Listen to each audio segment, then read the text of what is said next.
If you're worried about cancer, then you absolutely need to avoid these 6 cancer-causing products. Many of these products you wouldn't even think about. So let's dive in to make sure we keep you healthy and safe. Watching this video could be the difference between being diagnosed with cancer or a cancer recurrence and staying healthy. Starting with number 1, microplastics, and more specifically, plastic food containers. Here's why. Particular types of plastics, including polycarbonate or polyvinyl chloride, can interact with our body in a specific way, resulting in cancer. For example, BPA, which is a chemical that's used in the production of certain types of plastics, including polyvinyl carbonate, has been shown to increase the risk of cancer. Now, this is often used in food and beverage containers. Research has shown that BPA can leach from these containers into your food or beverages, especially when they interact with heat or an acidic environment.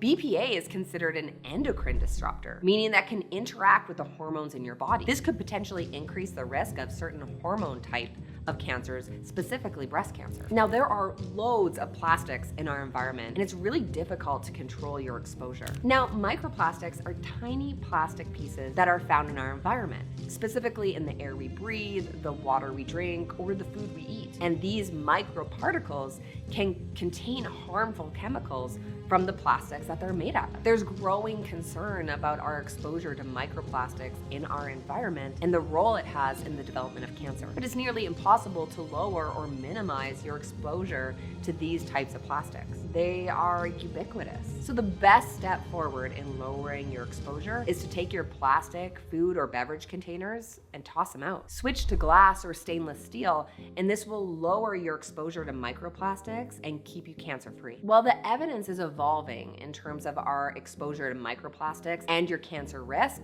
more research really needs to be done in this area. That's how we're fully gonna understand what the risk is. But in the meantime, best to avoid exposure to plastic, food, and beverage containers. Now, the next cancer-causing product is alcohol. Now, if you find this information shocking, I totally understand. Many people are unaware that alcohol increases the risk of cancer. Now, we do know that if you drink about 1 drink per day, then you increase your risk of cancer by about 9%. And if you drink about a half a drink a day, which would be around 3 drinks per week, then you increase your risk of cancer by about 4%. Now, if you drink more, the risk is higher, and if you drink less, the risk is lower. But there's no amount of alcohol that's safe to drink. Now, many people ask if wine is safe to drink in terms of your risk of cancer. Or maybe there's an alcohol that's more healthy than others. But all alcohol is the same. It will all increase your risk of cancer. Red wine specifically has long been defended for its antioxidant properties. It was thought to be cardiovascular protective, but this has been shown to not be true. But you can still get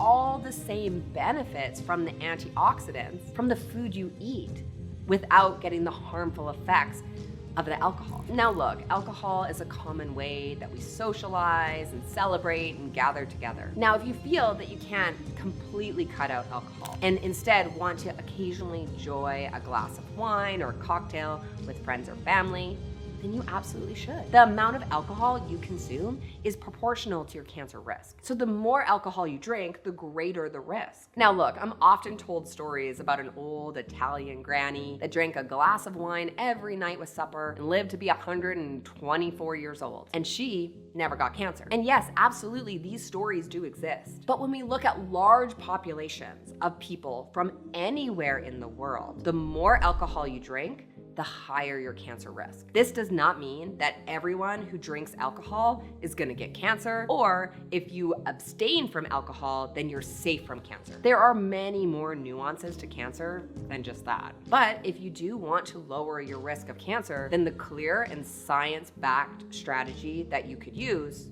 would be to avoid alcohol. Now, the next cancer-causing product is tobacco. Okay, but look, you probably already know that one, so let's move right on to the next one, radon. You could have radon gas in your home and not even realize it. So here's what you need to do next. Radon is the #1 cancer-causing agent of lung cancer in non-smokers. You can't see it, you can't smell it, but it could be in your home. The good news is that there's an easy way to test for radon in your house. Many areas will provide free radon testing kits, or you might have to purchase one for a small fee. like I did. Okay, the next cancer-causing product is barbecue. Sorry if it seems like I'm ruining your summer plans. When barbecue is prepared in a certain way, it can cause cancer. There are 2 compounds that are created when barbecuing that can increase your risk of cancer. When meat, poultry, or fish are grilled or barbecued at high temperatures, well then a complex chemical process occurs. During the barbecue process, the amino acids, sugar, and creatine found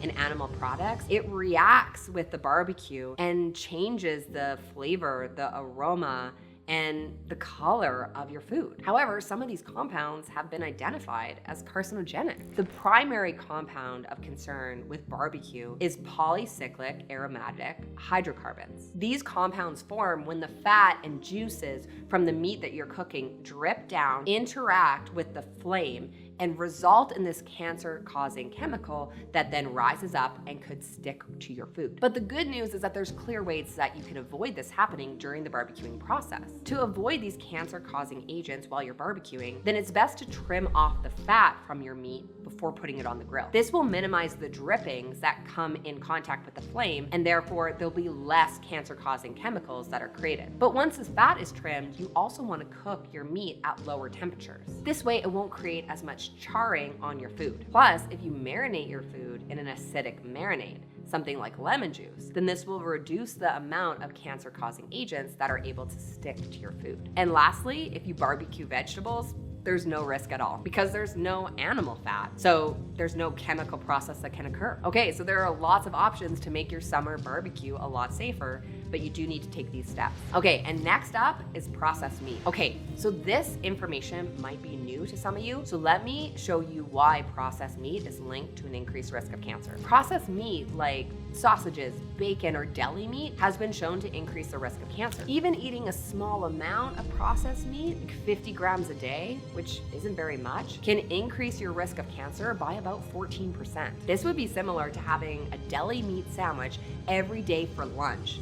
And a lot of people do that. But what exactly is processed meat? This is a meat that's had anything done to it to prolong its shelf life or change the color or flavor of the meat. So think like things like sandwich meat, deli meat, charcuterie boards, things like that. And hey, I'm sorry, I know this is a lot of delicious food, but there is a clear link between this and the risk of cancer. Now, some people will say that processed meat is safe as long as it's nitrate free, but this is not true. It's still unclear about what exactly is causing the increased risk of cancer. So for the time being, it's best to avoid all processed meat if you truly want to lower your risk of cancer. Now, most of the research around processed meat has been on red processed meats. There's less information on white processed meat, things like poultry. So you might assume that white processed meat is a safer alternative, but we're still lacking information about that. Now, changing your diet can be challenging, especially if you're cutting out big groups of food that you like. But if you've never enjoyed processed meat, that's amazing. Just completely cut it out.